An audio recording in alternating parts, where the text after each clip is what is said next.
So here I am doing my live intro music. Today it is the Be Bold You podcast, and normally we're on the screen and all that jazz, but for today you're only going to see me for just a minute. I'm going to come up here and say hello, good morning, how are you? Please be sure that you go ahead and put in any comments as you're watching this that come along. So this is Cyndilu, and this is the Be Bold You live recording of my podcast, which will eventually become a podcast, but right now it'll be a broadcast. So welcome, and I'm so excited to have with me as a guest today in the back room is Cindy Milligan, Dr. Cindy Milligan, and she's going to talk with us about the power in our voices. You know, I've been on Clubhouse a lot lately, and so used to not seeing the faces anymore and not doing video that I'm kind of getting used to that. And what we're going to do is we're going to put up Cindy's website here. And we will be talking about, and to her, about her website and about the things that she's got coming up. We'll also be finding out a little bit more about her and her life and whatever else comes up, because this is kind of one of those candid convos. Cindy is filling in for me. My guest that I announced last week will be rescheduling. Some things came up for her, and Cindy was gracious enough to jump right in here. So in case you've never met me before or heard of me, my name is Cyndilu. I'm the founder and creator of the Be Bold You personality expression system, the author of Becoming Bold You, which helps you to kind of walk through the whole system and gives you an idea of what the system is. However, it also is about more than even what's in that book. So we just look at all of you. We look at every piece of you, all of the things you've experienced, and then we look at the descriptions that come back from all the assessments that you take, and we decide what fits for you, what doesn't fit for you. Not everybody's going to describe how you think and feel. You need to be the person that describes that. So I'm going to unmute Cindy now, and hopefully she's good to go, and let her introduce herself. Go ahead, Miss Milligan. Well, hello, Cyndilu. Yay! Happy Easter. Well, it's probably not Easter where you are, right? No, Easter is done and gone. Easter is done. We're on Easter Monday, though, so it's still a holiday here. Okay. Monday, so. Well, that's awesome. Well, thanks for having me on the show. I am more than happy always to talk with you about voice. My specialty is the spoken human voice. When I tell people I'm a vocal coach, they usually automatically assume that I sing and that I coach singers, but I don't.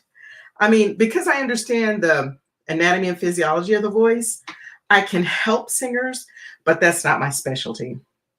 My specialty is working with people who use their voices in business or creative expression, and that's the spoken human voice. So mostly that includes voiceover artists, actors, impersonators, comedians, storytellers, ministers, attorneys, judges, motivational speakers, trainers. There's lots of people who use their voice in business or for creative expression, and those are the folks that I work with. So I would be one of those folks. Yes, you would. I do singing also. Right. The style of singing I do, though, is probably more in alignment with what your coaching would give me than actually what a singing coach would give me. Oh, okay. That's what I'm starting to realize because of the way I do singing and speaking kind of together. Yes. Sometimes I'll sing and then other times I'll be speaking. Mm-hmm. Well, the interesting thing is I have learned a lot from singers and from singing coaches because they have a very unique approach to the voice. And there's a lot we can learn from singers. But I think right now there's probably this big gap as far as coaches who work with everybody else who doesn't sing. And, you know, a lot of people think that there's nothing you can do to change the sound of your voice or improve the sound of your voice. And they just go with what they have, which is fine. But you know what? Everybody's voice can be improved. Even the most professional folks out there, people who are doing comedy or voiceover or acting, everyone can improve the sound of their voice. So hopefully I'm going to bring some light to that subject and be able to help a lot more people.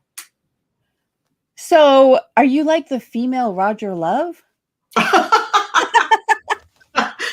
Well, I wouldn't say I'm the female Roger Love, but I kind of do have a very different approach to voice and the understanding of voice. I really feel like, you know, if you understand how your voice, the sound of your voice is created, and you understand what your human body can do, then you work within those, you know, parameters, and then you exercise all the muscles that are associated with creating your voice, and then you can expand the range and expand your flexibility and agility. And so there's so much more that you could do with your voice if you were able to, you know, do those things. It's kind of like, you know, an athlete. There's so many muscles that are associated with all the elements that create your voice, but no one thinks about really working those out, other than singers do to a certain degree. But yeah, it's a different approach. So what got you into looking at the voice mechanics? Because that's really what you're doing, right? I mean, you're really looking at the mechanics of the voice. That's kind of the foundation of my training. But I was kind of forced into it, to be honest with you. I was always interested in the spoken human voice, but I didn't really think that much about the anatomy and physiology of the voice until I got into my PhD program. And one of my professors, who is a speech pathologist, of course, she's into the anatomy and physiology of it and the clinical, medical part of it, all of that, which I was never really interested in, but she knew that I coached voiceover artists. And so she said, Cindy, I think you really need to learn the anatomy and physiology. It will help you with your practice. And I was like, you know, I kind of really fought her, Cyndilu, because I'm a social scientist. My degree is in communication, and that's really what I was interested in studying. So I fought and fought and fought, but I lost the battle. But interestingly enough, it's the one thing, I'm so glad that I did it. I'm so glad she pushed, because it's the one thing that sets me apart as a coach now. Because a lot of vocal coaches do not even touch on the anatomy and physiology of the voice or how the voice works. You know, a lot of people who are classically trained singers, of course, they do. They look at it in a very similar way. However, people who are, you know, using the spoken human voice, they just use what they have and, you know, play with what they have. But, you know, my approach is that, look, no matter how great your voice is right now, because some people are born with wonderful pipes and others of us have to work at it. And so no matter whether you're born with great pipes or whether you are like me and want to improve the sound of my voice, there are things that we can all do to make our voices sound better and be able to control them, you know, to influence, persuade, comfort, soothe, perform, express creation, all kinds of stuff. So there's just a lot more out there about the spoken human voice. And so that's really kind of how I got into it. I was forced into it, to be honest. This part of it, I have to say, not just my interest in voice, because I've always been interested in voice since, you know, I was little and my mom taught me how to read. But the anatomy and physiology and learning and teaching voice the way I do now, that was really kind of a happy accident. So I was going to say, it's a happy accident. So I was going to say, because you enjoy what you're doing now, like you have such passion for it. Yeah. So when did the pivot come? Like, I think that sometimes we are like, we're encouraged by somebody, they see something in us. They're looking at us from the outside. This kind of goes along with the becoming bold you, like, right? Some people see things that we can't see from our perspective. Right. And so, and they tell us, hey, try this. And you're like, oh, I never would have thought to do that. Right. So when did that pivot happen from, oh my gosh, I have to do this, to, oh my gosh, I love this? Well, it wasn't really until recently that I said, oh my God, I love this. And this makes so much sense to me now. Because I finished my PhD in 2015. And of course, I fought the whole way, right? But I did it. You know, I learned a lot. It was interesting. I get it now. But when the light bulb came on was I started doing like phase 2 of my research last year. Phase 1 was I created this theory called sonic vocality about how actors use their voices to create characters. And so I had done that research during my PhD. And I started really thinking about it, but that part of the research was audience-based. And now what I want to do is I want to be able to share that theory and get it in the mouths, so to speak, of performers today, specifically actors and voiceover artists. So I designed this new phase 2 of the research that is more talent focused, right? So I started doing all these in-depth interviews with actors and voiceover artists about how they use their voices, you know, what they need, what could help them, and just really started exploring the creative expression from the talent's perspective. And when I started putting together all the information and creating this new program, then I started to realize how much I knew about it and how useful it has been. And I had been, you know, incorporating a lot of that into my coaching, but it didn't really hit me until last year about how useful it really is. And even every day now, I'm learning more about the impact of that knowledge and how it's helping me even expand the current program that I have. Okay, so I'm going to go to your website. Okay. Let's explore a little bit. Well, my website is about to undergo a great big rehaul. Ooh, love it. Yeah, because again, like I just really started this new program and there's not information on the site currently about the new program. And so that's the part that I'm about to add. But you'll see, yeah, it's about the spoken human voice. Yeah. So now raise your voice in protest. Yes.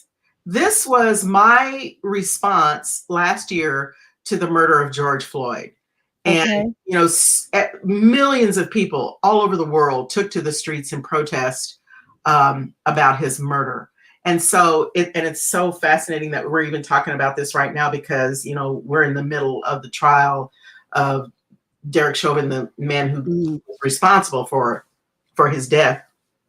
I'm saying that boldly, okay, because this is the Be Bold You podcast, right? Without reservation. But anyway, so I created a video in my response about how critical the human voice is. And in this video, I explored, okay, how much impact did hearing George Floyd's voice have on everyone? I mean, when his last words put out into the atmosphere literally changed everything. And things just are not the same since then. And so his voice, as squashed as it was, as restricted as it was, as difficult as it was for him to get out, literally changed the atmosphere all over the world. And it brought people into the streets, and then they began to raise their voices. So that's what this is. I created this Your Voice in Protest. The video is on YouTube, and then there's a companion guide about how to use your voice safely in protest, you know, because people out there in the streets yelling and screaming and noisy, and probably a lot of people fatigued or damaged their voices when they were out there protesting. So that was what that was a response to. Well, that's really interesting because I didn't read through your whole website. I'd read through it before. So I want to go back for a minute to what I wrote up, and I'm going to read this. Okay. If you know how to use your voice, I said your voice matters, right? If you know how to use your voice, you can adjust the tone, the pace, the texture of your voice to create even more impact. Correct. That is what I wrote. And then we're talking about this, which is just like, wow. Yeah. So your voice really is your secret superpower, right? Totally. Like It's so funny. When I talk to you, I sit up straighter. I breathe more when I'm talking. I can feel my belly going in and out when I'm speaking. When I'm not with you, I have to say I'm lazy sometimes. Well, it's not always at the forefront of everyone's mind. I mean, I think I'm kind of weird that I'm always thinking or focusing on the voice, but and people always ask me, "Oh, are you analyzing? Are you evaluating my voice now?" And I can't say yes that I consciously am, although I think I am unconsciously. I think if you know us, you're doing it more. Like myself or Cassandra, like Cassie, you would totally be thinking about it. Actually, I think I do it more for people I don't know. Really? Yeah, because I know you guys and I know what your voice sounds like. Okay.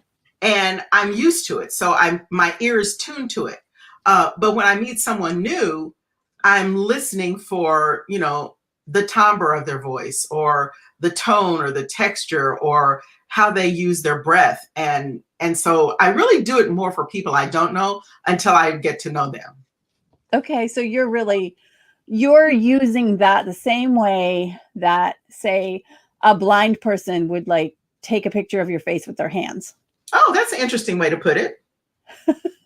Probably, yeah. I'll go along with that. You're using your ears.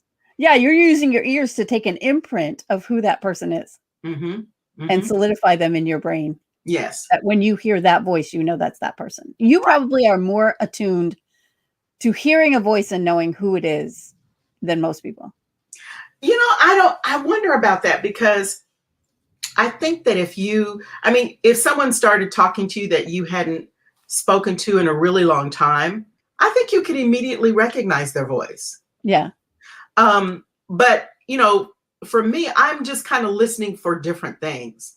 I tell you now, Cyndilu, I mostly listen for things that I could add into my program because I'm listening with an ear tuned toward a vocal profile, so to speak, right? Like if I was going to categorize this voice or if I was going to teach this person how to make their voice sound better, what would I do? What could I focus on? Right. So it's a different type of evaluation right now. And one of the things that kind of came up in my program last week is that we can't really evaluate our own voices the way that we evaluate others because we're hearing our own voice through our own skull, our flesh, bones, blood, right? So when we listen to our own voices, we're an audience of one. But when we listen to other people's voices, we can listen with a different ear. So in my training, I'm teaching, my clients to listen to their own voice based on how their body feels. How do things feel in your mouth, in your throat, in your chest, in your body? So because if you're listening to yourself, you've got to be able to feel what that's like. But when I'm listening to you, I can use my ear. So it's not really always what you say, but it's how you hear what people have to say. Oh, yeah. It's not always what people say in words. It's what they interpret that you said. Mm-hmm. Same thing. Right. That's so true because we can, you hear something and it may be a high pitch to you. I hear something, it's not as high, Yeah. I can't tell you how many people say they love my singing low voice. They're like, your low voice is so there's just this richness. And then I have people who are like, your high voice is so angelic. See? It's like totally like two different people living inside of my body to do these voices. It's it's really interesting. I have about a 4, maybe 4-ish octave range. Okay. So here's what's interesting to me is that, on certain days, your vocal range could be a little bit different. Like some days it's probably easier for you to sing lower tones. And maybe some days in certain situations, it might be easier for you to sing higher tones. Time of day too. time of day, what's going on with the weather, you know, how much tired I am. Exactly. How much humidity is in the air, what you've been doing prior to this, how much rest you've had, all of that impacts the sound of your voice. And your altitude, where you are. You near sea level or you up in the mountains somewhere? Because if you're at a higher altitude, you know, you've got more pressure against your chest, which impacts the way you breathe. And your whole voice is foundation is breath control and your respiration. So there's so true. Exit. So true. So it really is your secret superpower because you can do so many things with it. I mean, you can comfort people, you can soothe people, you can encourage, inspire, but you can also do some serious damage. You can hurt some people's feelings, right, with your voice. You know that saying, sticks and stones may break my bones, but words may never hurt me. That's a huge not true. lie. Yeah, it's such a lie. Yeah, oh my gosh, it is such a lie. Yeah. And so, you know, there have been things that people have said, I would rather them just punch me in the face. You know, physically I'll heal, but there are some wounds that, you know, people have in their bodies because of things that people have said them and the way they said them. Do you find that when people release things, say through forgiveness or, you know, through being set free because somebody has been sent to jail, you know, whatever, thinking about Floyd, where there's justice happening or they themselves have released it and let go of it, does their voice change? Absolutely. And also it dramatically changes when someone apologizes.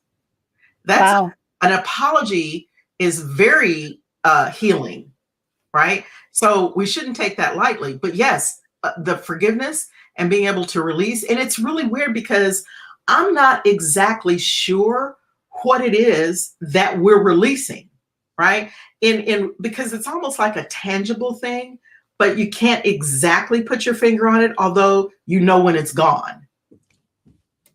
Yeah. Yeah. There's a tension that's within you, I think. And when that tension is released, it's kind of like when the rubber band is let go, right? Like it just, there's, and our, if I remember correctly from one of our previous times that we came on, we talked about the tension in your vocal cords and how the folds are taut or not taut. So I would think that if you're releasing in a forgiveness manner and really letting go, and you now have less weight on you, that everything's going to relax, including your vocal cords, which makes total sense. Right. But I think there's something else there, but I don't know exactly what it is. And, you know, I was creating some content this week about yawning and how yawning is really good for your voice. And one of the things it does is just by opening your mouth really wide when you yawn, exactly, you release this hinge where your jaw connects, right? And that in itself releases a lot of tension in the face and the neck. And then when you do the right, there's that extra release. Yeah, it just goes everywhere. It's like all through your body. It's just like, yeah. And you know, when you yawn, like there's a part of the back of your soft palate at the roof of your mouth that releases, creates more space, and creating more space creates more resonance because your mouth or your buccal cavity is a resonator. You know, it's where sound can resonate. Did you call it a buccal cavity? Buccal, B-U-C-C-A-L, buccal cavity. Okay, I was like, bugle? Buccal. But you know, it's kind of similar to a bugle, right? With the way the horn is. But no, it wasn't bugle, it's buccal. Yes. We're learning new words, people, new words. We are, yes. And so, you know, that whole thing about where sound resonates within your body, that could be connected to it also, Cyndilu, because, you know, your chest is a cavity where sound resonates, your mouth or your buccal cavity, your nasal cavity, your sinuses, your face, your skull, all those are places where, you know, sound can resonate. And so when you create more space in any one of those cavities, you're allowing for more resonance to happen, which, you know, that may be one of the things that you do, maybe unaware, that makes your lower tones richer. Is because somewhere in your body you've created more space for that lower tone.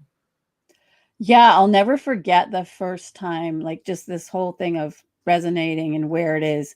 The first time I had a voice teacher say, I want you to take that voice and take it up through your head. And I'm like going, what? And she's like, just send it to the roof. And it was very interesting. And I probably had one of the loudest tones that I've ever heard. And I jumped. You scared yourself? I did. I literally jumped. I had never heard that volume come out of me. And it just threw me. Right. I think probably I was told to be quiet, to like, shush, stop, you know, and then to have the freedom to let it completely go was amazing. Right. That's amazing, because now there's another little tool that I have. It's called really Voice Skills IQ. And you know, your voice works within your body, but it's also connected and controlled by your central nervous system. So what you have settled in your mind, you know, your body can follow. Like you know, decide you want to talk to me, you just open your mouth and you say what you want to say, right? Everything happens really, really quickly. But knowing where your voice is placed, now we're getting into some linguistics things, right? You can place your voice in different parts of your body and it can sound completely different. But you do that mentally, of course, understanding where and how you can do it. But that goes back to feeling the sound in your body. So if you want the sound to come more from your chest, then, you know, you can control that. Or if you want it to come more from your head or more from the mask, the front part of your face, around your nose, your lips, and your chin, where are you placing the sound? And so, you know, singers get taught these things, but people who use their spoken human voice haven't now. But I'm here to change that. I love it. So cool. Yeah, I think so. So talk to us a little bit about this a new approach to teaching voice. And I know you use it with actors, so I'm going to put that part of your website up. So refining your skills to create new characters or elevate current ones. Right. So I have a thing called sonic signatures, and it's really how you sound. It's how your voice sounds. So my approach is for you to, first of all, understand your voice. And this is where I think the biggest missing piece is with all of the training for actors, voiceover artists, storytellers, comedians, anyone who uses their voice, particularly in creativity, is people don't really even understand their own voices. They don't know how it's created. They can't even describe their voices, right? And if I ask a singer, they'll say, well, oh, I'm a soprano, or I'm a tenor, or whatever. But that's just a classification. How would you describe the sound of your voice? Can you describe it? And most people can't, because first of all, they've probably never been asked that question. But my approach is to understand your own sonic signature, understand how your voice works and how you can create sounds, right? Know what it's like first thing in the morning versus midnight, or when you're tired, or when it's raining outside, or when it's sunny, or when it's really cold. So just really understanding everything about your voice as it is the foundation to being able to control it. Because if you understand that during certain times of the day, you get congested and you want to have a more nasally sound, that nasally sound is going to be different if you're congested. So, you know, if you find out that your voice operates at peak performance from 11 p.m. till 4 a.m., which is my peak time, then that's when I need to record, audition, do anything creatively with my voice, is during those hours. But if I wake up at 7:30 in the morning, my voice is not at peak. It sounds completely different. Now, I could probably use that to my advantage if I was trying to create a specific type of character or do a specific type of read, but that's really very rare.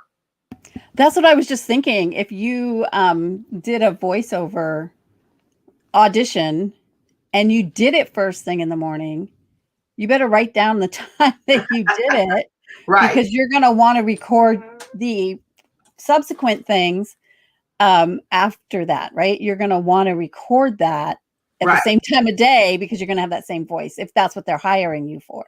Exactly. Is that right? Yeah. So I had a project. I was doing this audiobook. I was recording an audiobook, and I had to really be conscious of when I recorded it because I knew what my voice sounded like at 11 p.m. Between 11 p.m. and 4 a.m. I'm such a night owl, right? And so if I was going to record any pickup lines, right? So I submit a chapter or two that was already recorded, and they wanted me to re-record maybe sections or change tone or inflection or whatever, or maybe I bumbled through a word or something. I would always have to make sure that I was doing it during that time. Yeah, so you would have to really pay attention. What time am I doing this for this audition? Yeah, and what are the circumstances? What's my environment like? Did I drink milk this morning? Exactly. Or did I eat potato chips? Which potato chips for me clears my voice, and I know some people think that's weird, but that's what works for me. It probably works because of the salt. Yeah, that makes sense. But there's a lot of people I've talked to that say they don't want to eat anything crunchy because they think that's going to hurt their vocal tract. Well, it's not going to impact your vocal folds because your vocal folds, water or food does not pass by them. If they do, it will choke you. Yep.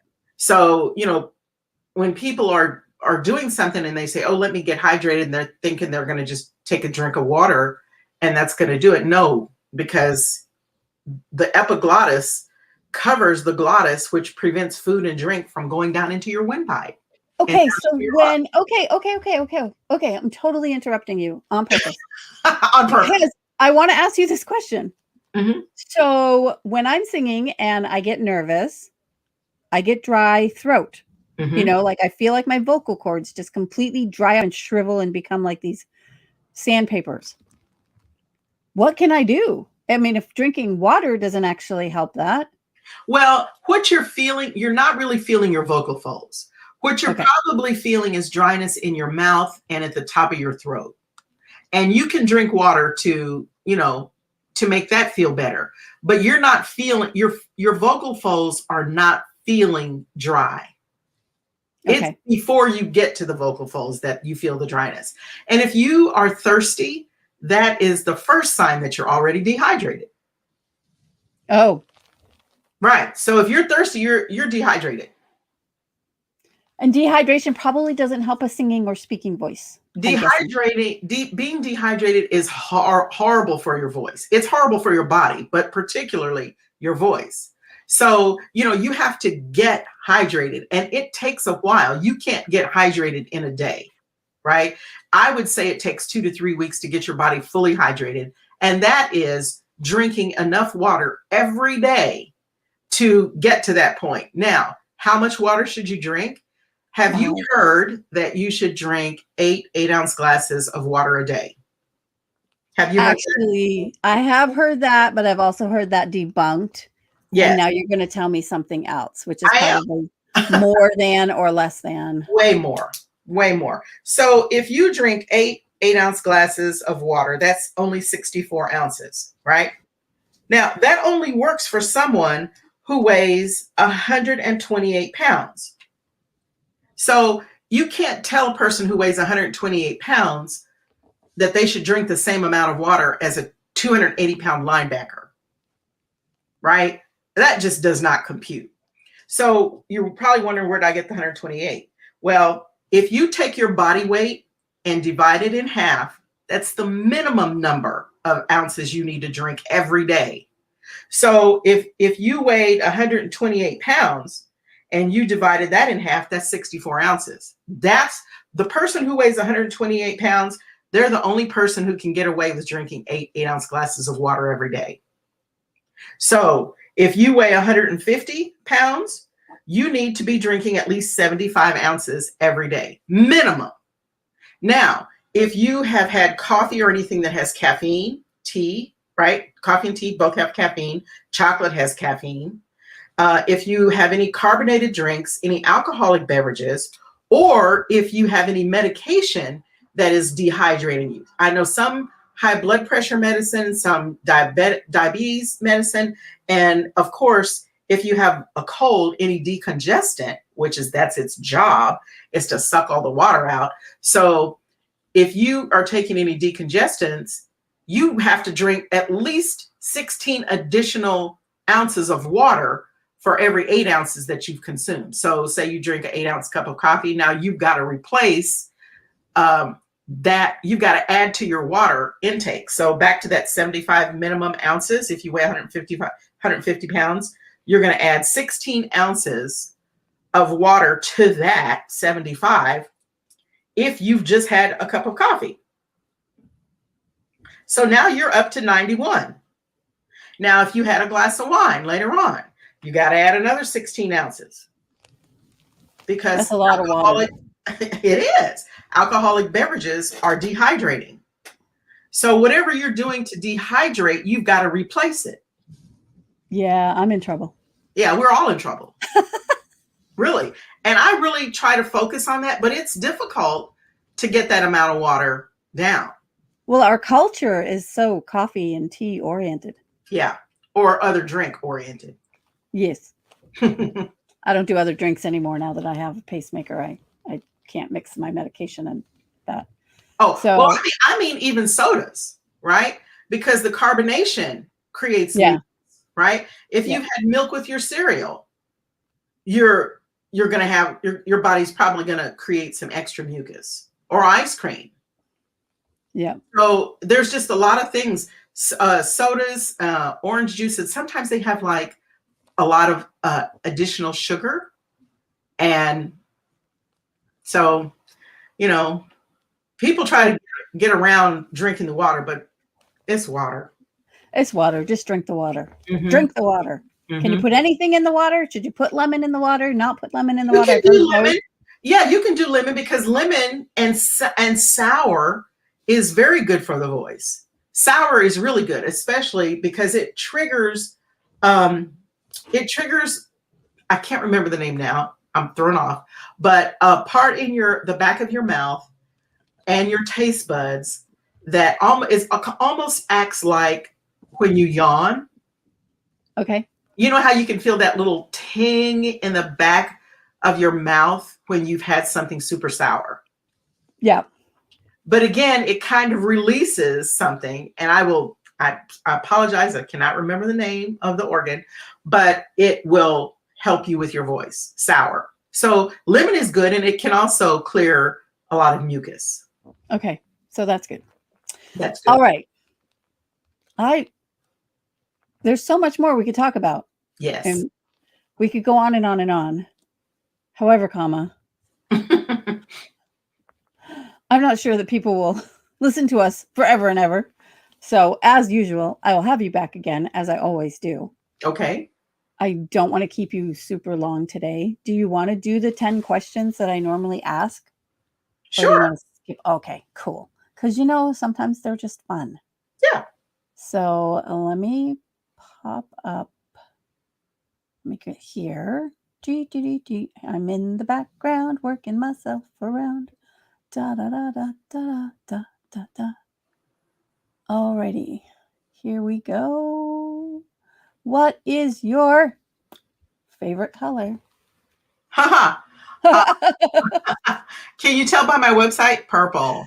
Can you tell by hers and mine that we both like color? Purple. Yes. Are you more introverted or extroverted?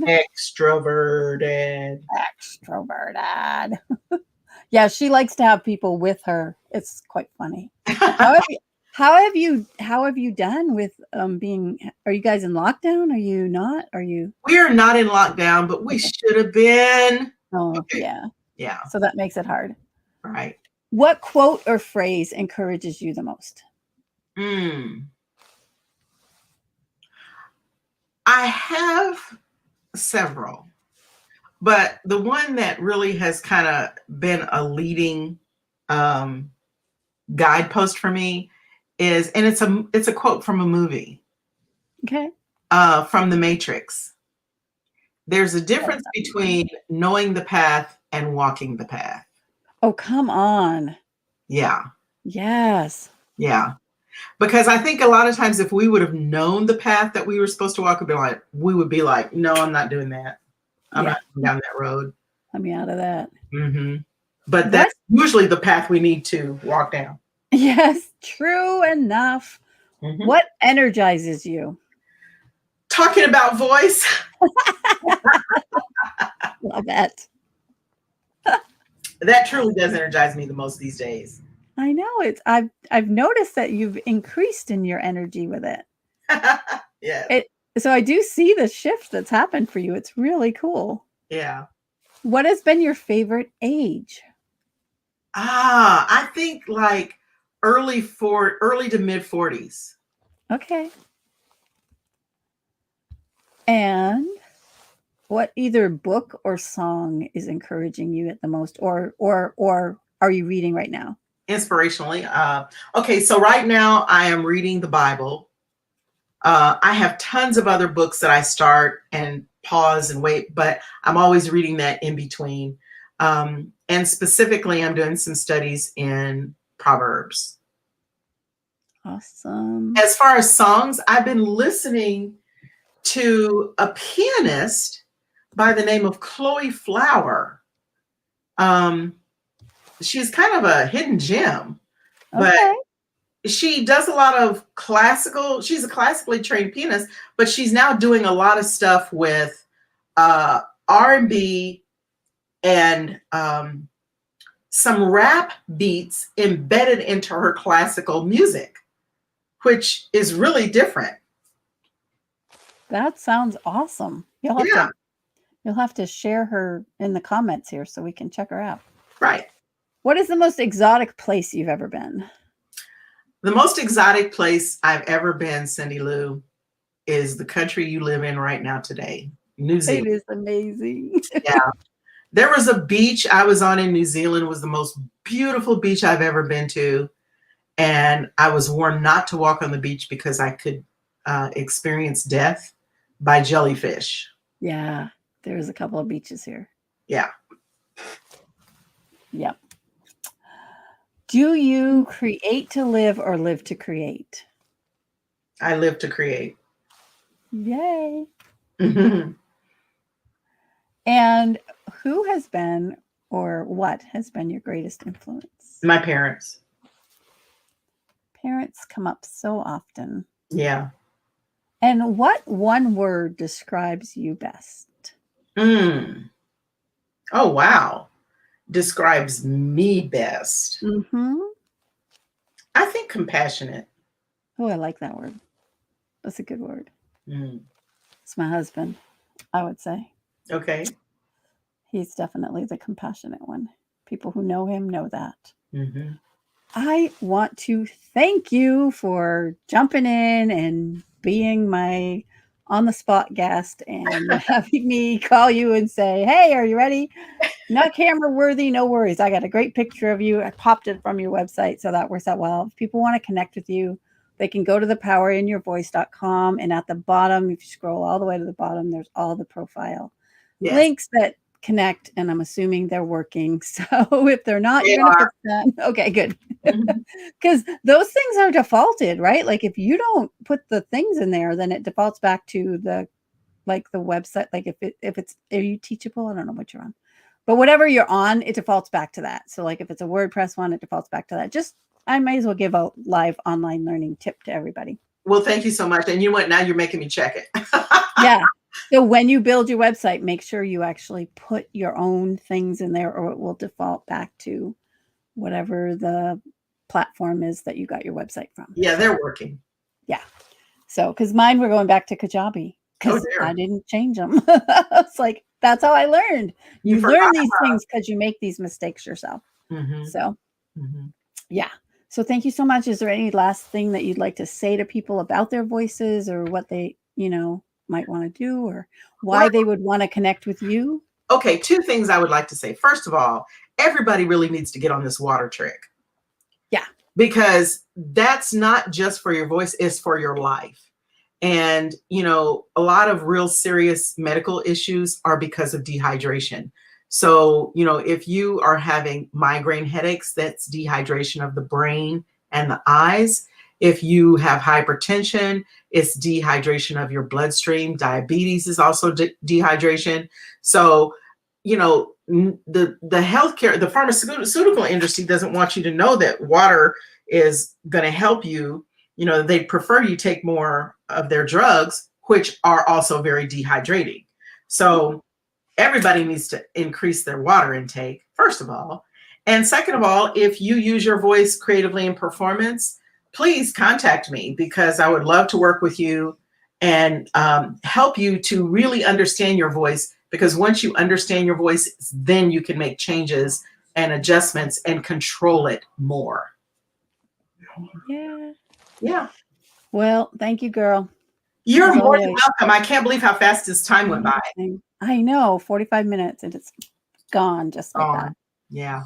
So, to my listeners, thank you so much for listening in, tuning in. You may see more of this kind of thing where we're behind the scenes and you're not actually seeing us. We're recording live for the podcast. So if you're listening to this on the podcast, thank you for listening. And remember to always live your life out loud and be